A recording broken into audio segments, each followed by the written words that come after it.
We talk about all the time with our guys. We want to play fast, we want to play physical, and we want to finish every rep. So those are three things that are nonstop, every position. Being 6 years into the podcast, it's always fun to see what some of these guys do, how their careers progress.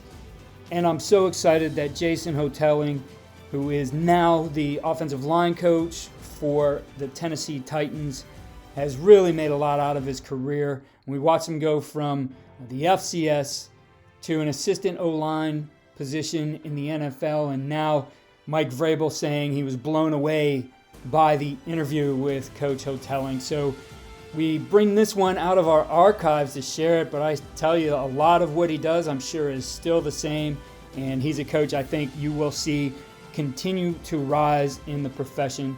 Be sure to check the show notes for our other episode where he talks about wide zone. Another thorough episode as Coach shares the details of coaching the wide zone play, which I'm sure will be a big part of the Titans offense. And I'll also share a link to his Lawrence First and Goal talk. He spoke at the second annual virtual clinic in 2022. We have the third annual Lawrence First and Goal clinic coming up in 2023. The funds raised in this clinic directly goes to families who need help as their children undergo cancer treatment. It pays for their expenses, their travel to be there with their children. I can't emphasize enough how important this clinic is and the giving of our coaches who present in it, just like Coach Houghtaling. So I'll link that one in the show notes as well. It's lfgf2023.coachesclinic.com. Here's our episode with Coach Houghtaling.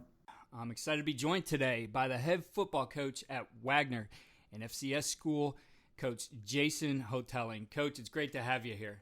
Keith, great to be here. Appreciate you having me on. Absolutely. Well, Coach, I told you before, I started to learn a lot about you really through some other guys I've had on the podcast, with Vince DiGaetano, who spent some time with you over there recently, Stephen Siassi, who joined me, I think, last week on the podcast. So it's finally good to get around to the guy I really was hearing about was Coach Haas. I know those guys call you Coach Haas. Where does that nickname come from? Boy, that comes all the way back in like junior high school, and I think it followed me to my prep school coaching days at Milford Academy, and Coach Hamline, when he hired me as a GA way back in 06. He my last name, and no one here could pronounce my last name. And next thing you know, he heard someone call me Haas, and it kind of stuck from then on. So, but yeah, that goes all the way back to my junior high school playing days. One of the assistant coaches gave me that nickname, and it kind of stuck. So, Coach, I know you've been able to be at Wagner here a couple different times, and then eventually were promoted to the head coach position. But talk to us a little bit about that start in coaching, and really, when was that time in your life where you said, I really want to be a football coach? It's kind of a long story, but to get into it, I mean, I knew in high school I wanted to coach football. I was hoping I'd be a little better college player than I was, and I ended up starting my career at Lafayette College and played for Coach Russo, and I was injured my freshman year and actually transferred out. And right then I knew, I said, I'm going to be a football coach. And originally I thought I was going to coach high school ball and be a teacher and, possibly coach football, basketball, and baseball and do that whole thing. And as I finished my degree at Binghamton University, I was an assistant on my high school team.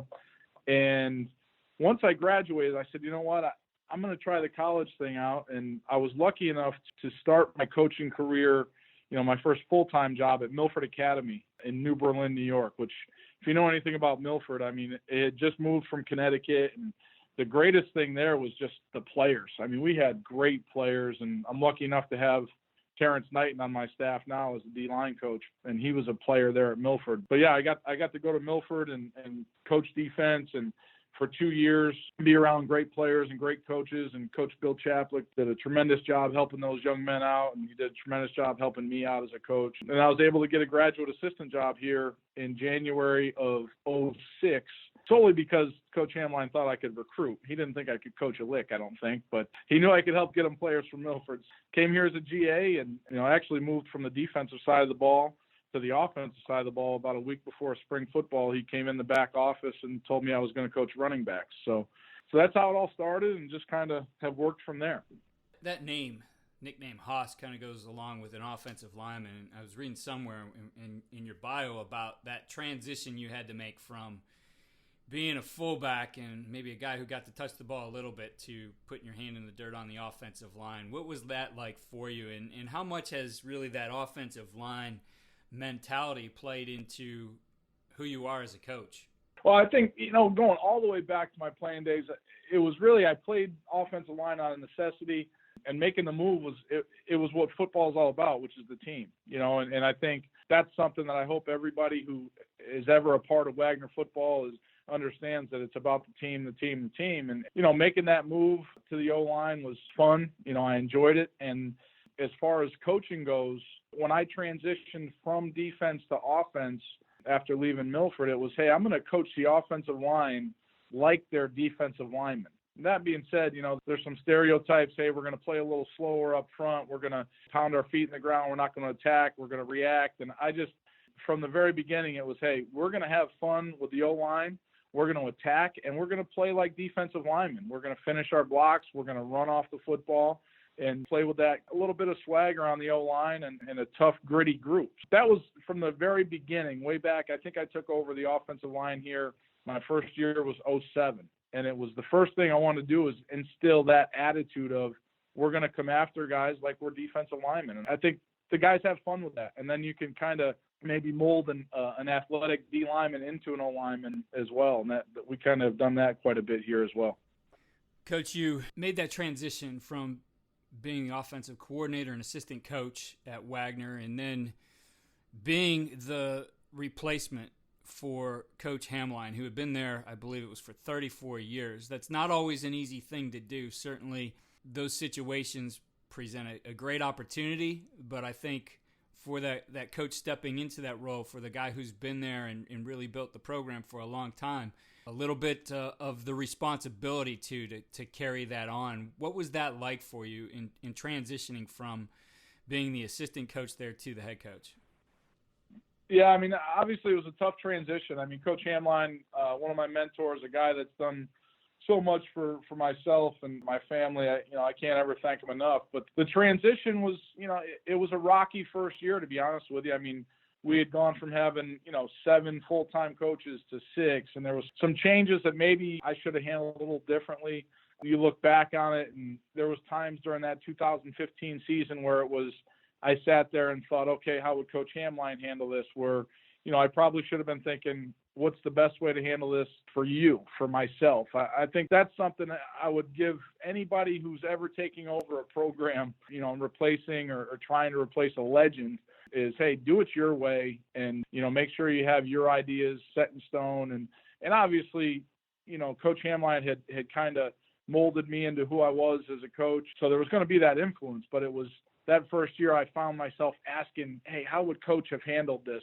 Probably a little too much. And, it was a tough first year, but we made some changes going into year 2. And I think we've just consistently worked towards getting better and better and better. And at the end of the day, what doesn't kill you makes you stronger. And going through that 2015 season really helped me grow as a coach and learn from some mistakes and learn from the successes we did have after. Certainly along the way you pick up a lot and you learn from those mentors. You learn from Coach Hamline. But like you said, that program eventually, and probably your advice is sooner than later, needs to become your own. You have to put your own signature on it. So when you look at your program and call them whatever you want, the foundation of your program or the pillars, or what is it you're building your program upon? We talk about all the time with our guys. We want to play fast, we want to play physical, and we want to finish every rep. So those are 3 things that are nonstop, every position. And fundamentally, you want to be a great football program. And I think fundamentally what happens every play, you have to know where your eyes are going, where your hands are going, where your feet are going. And then you want to make sure your feet, hands, and eyes are doing what they need to do from snap to whistle. So those are a couple things. First and foremost, we're going to talk about graduating our guys. Anyone who's been involved in this program has heard me say it is more than just a game. Football changes lives. Football is much about society as any sport. It takes young men and women, and it takes them from every economic background, race, religion, whatever, and it brings them together and focuses them on one goal. it's so much more than just a game. You know, the life lessons that are taught in football, in a football locker room or on a football field in August when it's 90 degrees, those life lessons, they can take with them forever. And so, you know, I talk about it being more than just a game. We talk about from a team standpoint, how we want to play. Yeah, we want to play fast. We want to play physical. We want to finish. When someone puts our film on, those are the three words I want them to say. I want them to say Wagner plays fast, Wagner plays physical, and wow, do they finish plays. And then as far as an individual mentality, okay, I tell my guys, and we talk about it quite frequently, what, when, and how. It's very simple. Do what you're supposed to do, when you're supposed to do it, but most importantly, how it's supposed to be done. And to build on that, that means everybody in the program has to understand why we're doing things. That's a teacher. When you can sit in a room, and to me, coaching is teaching, and I think to everybody listening, coaching is teaching. So when you sit in your individual meetings, you're blocking up inside zone, well, get your right guard up there, have him teach it, because that's when you know he really understands it. You know, why are we doing this? Why are we running outside or inside zone to a shade or whatever the schematics of your offense or defense are? You know, as long as the players understand the why, and the coaches obviously better understand the why, you know, you're in a successful program. So those are some things, you know, just a game, what, when, and how. And then as far as our film goes, let's see some guys that are playing fast and playing physical and finishing every rep. Coach, let's focus a little bit on the coaching staff. And, you know, a lot of places you can walk through those doors and get a feel right away for what the program is like based on the way those guys both interact, you know, how they're carrying themselves, what kind of the attitude is around there, etc. Certainly have been in those places where everybody's uptight and worried, and have been in the places where, you know, guys are laid back with each other, have a great relationship, have a lot of fun, but, you know, are able to go out on the field and do all the right things. And, you know, looking at some of the guys who have been through your program, I know you have two former coaches in the NFL right now. I believe it's just two. Right. Maybe you got a couple more, but two that I know of with the Broncos. And so you've been able to get some great guys through the door. But how do you create that staff, you know, outside of just bringing in experts, a staff that's going to work together and create that culture that you want? It's so important. You know, I went through, we talked about that 2015 season, which was really tough. And anyone who's ever been through a season where you start off, you know, 0-9 and, you know, it was just a really hard year. So I went through a serious, you know, self-reflection after that, just like you do every season. And I was able to go to Atlanta. One of my best friends in coaching, Keith Carter, who has been a tremendous help for me. We actually started here together as GAs in 2006, and he's now the offensive line coach of the Tennessee Titans. But he was at that time the assistant O-line coach of the Atlanta Falcons. And he said, Hoss, why don't you come down, spend some time with us? I think Coach Quinn and his message will help you. You know, because in 2015, I didn't have any fun. And if the head coach isn't having any fun, the staff's not having any fun, and the players sure aren't having any fun. You know, and that's where it all stemmed from. So I was able to go down there in 2016 and just kind of not remake myself, but refocus on what the important parts of your program are. And I was able to sit in on some team meetings with Coach Quinn, and what a tremendous atmosphere those were. You know, what he's created in Atlanta. Players want to be there. Players want to play there. And so that helped a ton. I was able to bring Rich Scangarello from that staff up here and, you know, just having a positive outlook on everything and trying not to get down on the negative too much. And, you know, obviously it's not, you know, every day can't be perfect, but, you know, let's find a positive in every experience we have. So as we walk through those doors, you know, you asked about the staff. I want guys that are, number one, are great people and are going to come in here and have a good time and love coaching football. Just love coaching ball, being a part of the game, you know, but there's also a happy medium there. You know, it can't be, you know, you can't be down in the dumps and you can't be, you know, I remember in 2015, I sat in my office after one loss and I heard some assistant coaches laughing in the hallway and it drove me nuts. I'm like, how can they laugh at anything right now? But then again, you can't be okay with being bad either. You know, so I think there's a happy medium that you have to find. But number one, we're going to have fun in what we do. We're going to fly around. We're going to compete in everything we do. I want a staff that loves their players and enjoys being around players and enjoys molding players and developing players. That's the one thing I think that has to be fun, is you want to take a young man who maybe 6 months prior couldn't do something, and when he does it, that's a win. And that's going to have a huge positive effect on your program. I think when you walk through our doors, you're going to find a bunch of energetic guys, from Coach Wilson to Lee Hall to Del Smith to Terrence Knight. All these guys, there's a ton of energy, and it's going to be positive energy. Our players are in our office all the time. I think that's a huge positive for our program. You know, when people see our kids sitting in here watching film with us, all those things, I just think that's the direction everything's going, and you have to build on that. You have to care about your players. They have to know that you care. There has to be a trust there, and that will help as far as the development of the player.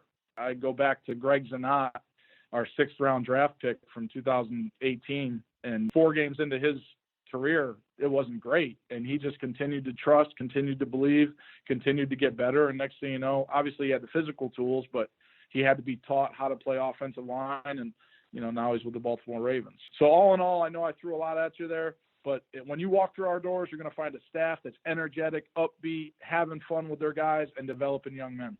Coach, you mentioned earlier that Coach, I can't remember which coach you said it was Coach Hamline or somebody else, but you know, bringing you in to be able to be a guy who could recruit and get those players in, and you know, certainly I could tell you have that kind of a personality, and that's an important thing. We got to get them in the door. But once you get them in the door, the development part of that becomes so important. It can't just stop because you got them there and you're going to go try to find somebody better next year. You got to develop them for the 4 years. And really, you know, used to talk to players all the time that this isn't about 4 years. This is about 40 years, right? This is your career and everything that comes after football. So what kinds of things are you doing to develop your players both on and off the field? Yeah, Coach Hamline, that's what I said earlier. He brought me here only because he thought I could recruit. He didn't think I could coach a lick or develop anyone, I don't think. I think once you get him here, it starts with the relationship from the head coach to the coordinator to the assistant coach with that individual player. The first thing we're going to do is we're going to, hey, what's your goals? What are your goals individually? 5 years from now, where do you want to be? And athletically, 5 years from now, where do you want to be? And they all, you know, we fill out our goal sheets, and we can always then come back to that. And if they're doing something that's not helping them attain their goal, then we have to have a discussion. But I think off the field, we want to get them involved with community service and let them know that in life you're going to enjoy giving back, probably more so than you are receiving. You know, so we try and get them around as many young people in the areas we can. I think, you know, that this school is built on that. Wagner College, part of the curriculum here is community service and getting involved. So that's a great asset we have here at Wagner. And then in the classroom, we talk about developing people. Well, I think the ability to communicate and articulate and have conversations in our classrooms, because they're so small, I think that helps with the development of young men. And just having the knowledge and the know-how to go out in the world and talk about your opinions, talk about your feelings, I think that's a huge part of today's world. So as far as off the field, that development's there, obviously prioritizing education, making sure our guys are graduating. And again, we talk about doing what, when, and how. You know, what you're supposed to do, when you're supposed to do it, how it's supposed to be done, no matter what the circumstance.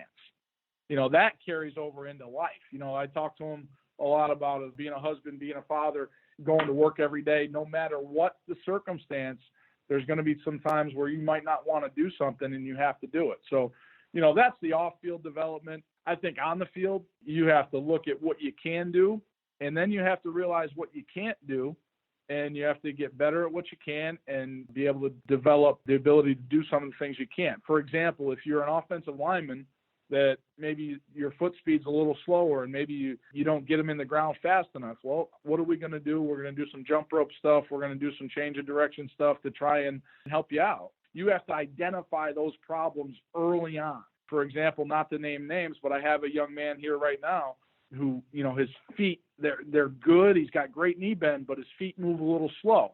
Now, if he was to run a 40, he'd probably be one of the faster guys.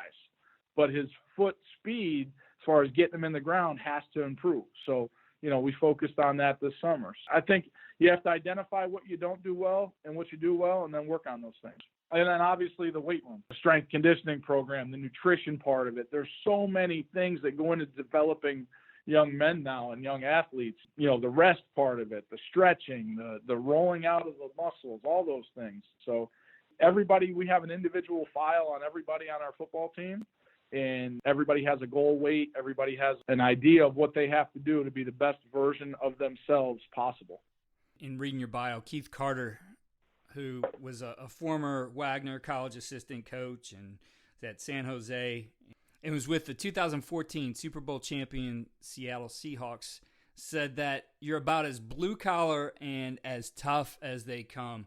And I'm sure that's a little bit of that offensive line mentality. When you look at how you've put together your systems, you've put together your offense, especially since you are more of an offensive guy, how does that translate? That blue-collar approach, that toughness approach, you know, what kind of things are you really going to base that offense on?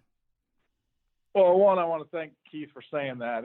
We go back, me and him, we used to go days probably without speaking because we'd be arguing about how to block a certain blitz. But when we were young, and he's one of the best O-line coaches I've ever been around, and he's just a tremendous guy. And he talks about iron sharpening iron, and that's probably the best phrase I can say when we talk about my relationship with Keith is I never wanted to let him down, and I don't think he ever wanted to let me down. And so that's that relationship. But as far as our offense goes and our schematics and the toughness part of it, it comes down to you have a job to do no matter what position you're playing on offense or even defense here at Wagner or any program. You know, I don't think we're doing anything crazy or anything that any other football coach isn't trying to get done.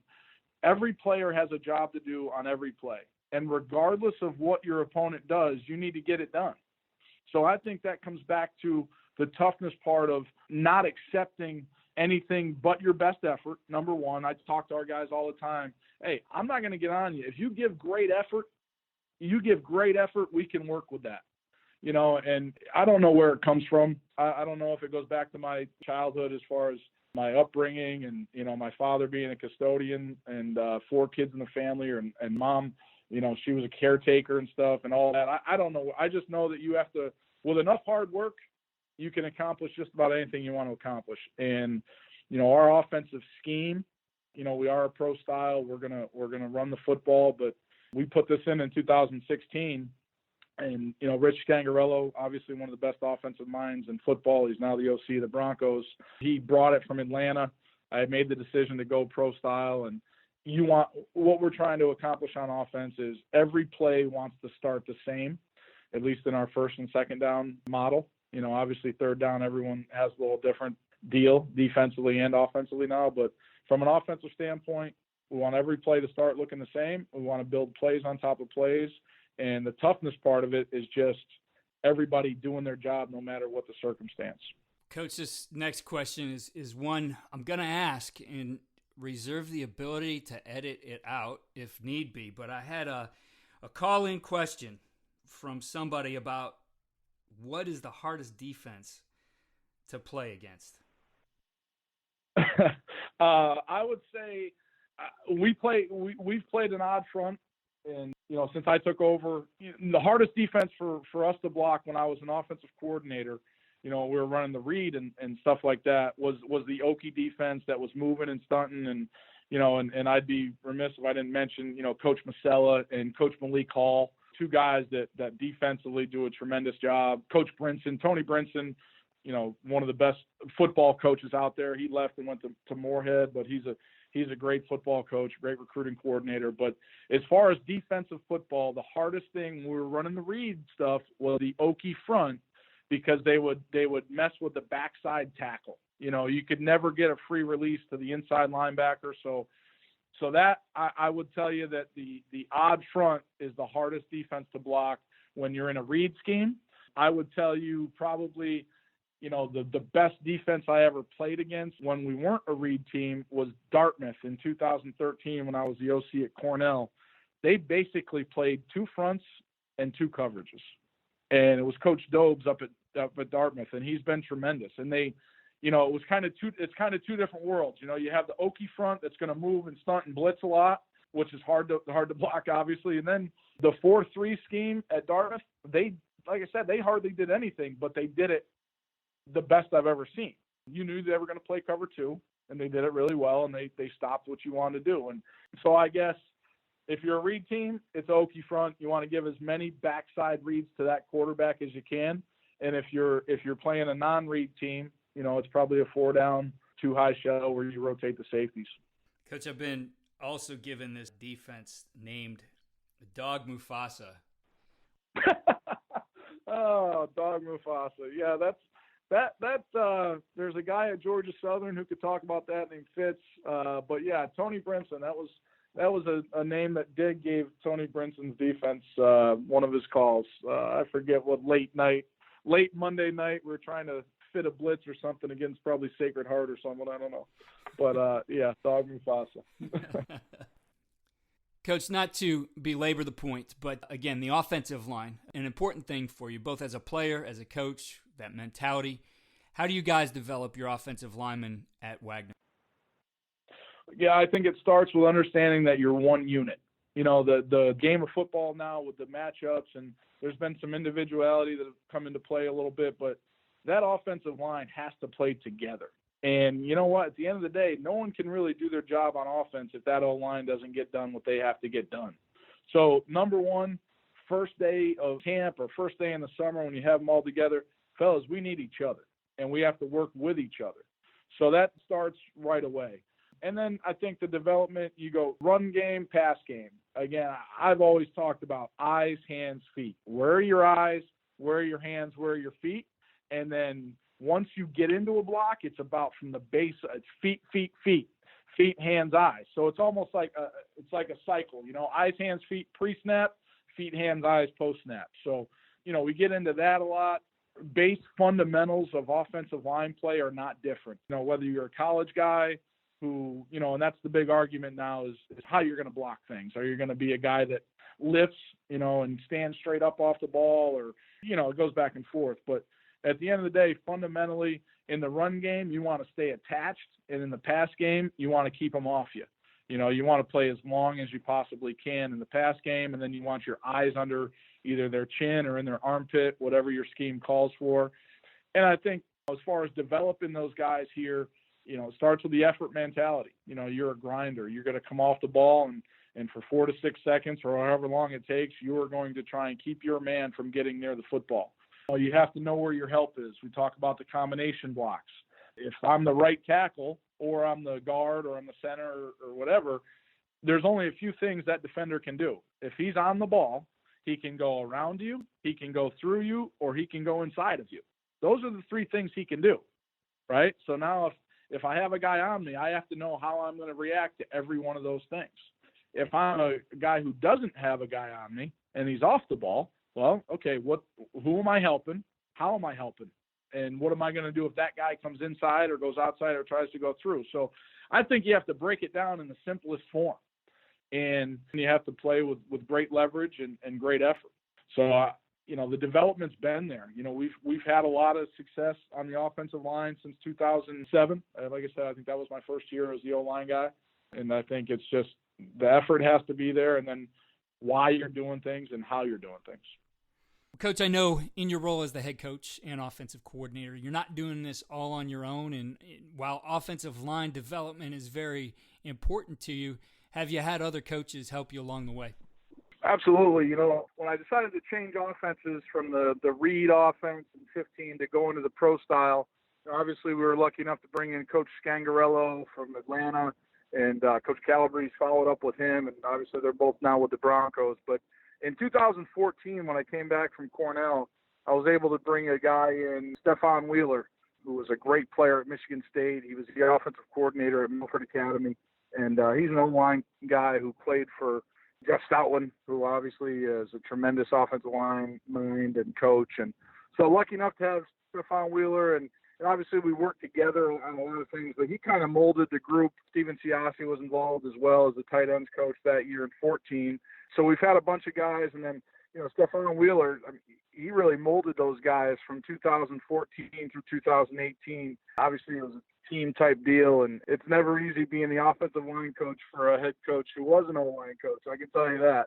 But Steph just did a tremendous job, and, work ethic through the roof and technique and all that. He's now at Rhode Island. But yeah, so as far as the O-line goes, I think having a head coach who's an O-line guy and also, an assistant who is as thorough and good as Steph was, just really put us in the forefront of the FCS and the conference as far as development of offensive linemen.